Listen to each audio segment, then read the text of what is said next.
Bonjour, je me présente. Je m'appelle Calixte, j'ai 13 ans. Je suis passionné par l'histoire et j'aimerais vous transmettre mes connaissances sur YouTube. Aujourd'hui, nous allons parler de Louis XIV. Louis XIV est le fils de Louis XIII et d'Anne d'Autriche. Il est né le 5 septembre 1638. À la mort de son père Louis XIII, le 14 mai 1643, il n'a que 5 ans.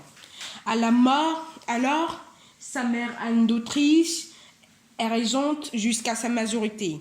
Mais en 1648, les grands seigneurs, le Parlement et les paysans, accablés d'impôts, se révoltèrent. Louis XIV, sa mère Anne d'Autriche et son cardinal Mazarin fuirent Paris. Le 7 septembre 1651, le roi est déclaré majeur par le Parlement, puis sacré à Reims le dimanche 7 juin 1654. En 1659, Louis XIV signe le traité des Pyrénées avec le roi d'Espagne, Philippe IV, qui met fin à la guerre.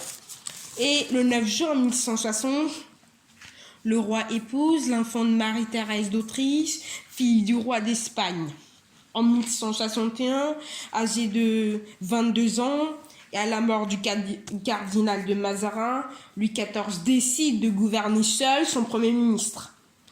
Enfin, en 1682, il s'installe définitivement au château de Versailles et s'installe avec sa cour et ses courtisans. Mais la reine Marie-Thérèse meurt en 1643 après avoir donné naissance au monde à 6 enfants. 5 mourront en bas âge et on survivra. En 1685, Louis XIV révoque l'édit de Nantes qu'avait promulgué son grand-père Henri IV en mai 1598 qui accordait la liberté de religion aux protestants. Louis XIV remplace alors l'édit de Nantes par l'édit de Fontainebleau. Elle contraint les protestants à l'exil ou aux galères sans cesse menacés par les dragons à se convertir au catholicisme. De 1188 à 1197, une guerre appelée la guerre de la Ligue d'Augsbourg ou guerre de la Grande Alliance oppose la France à l'Europe, comprenant l'Autriche, le Palatinat, l'Angleterre et la Suède. En 1700, les Camisards des Cévennes se révoltèrent et le roi d'Espagne Charles II meurt. Philippe de France, duc d'Anjou, est désigné successeur au trône d'Espagne sous le nom de Philippe V.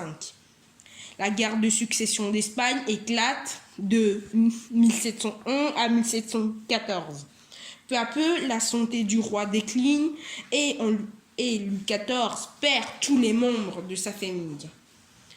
Son fils aîné, Louis de France, le grand dauphin, meurt de la variole en 1711 à l'âge de 49 ans. Puis, il perd son petit-fils, Louis de France, duc de Bourgogne, en 1712, frappé par la rougeole. Ainsi, l'un de ses fils, Louis, duc de Bretagne.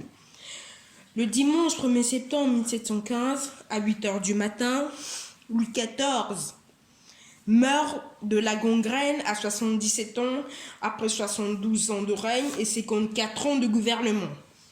Son arrière-petit-fils, le futur Louis XV, est le seul survivant de la famille royale.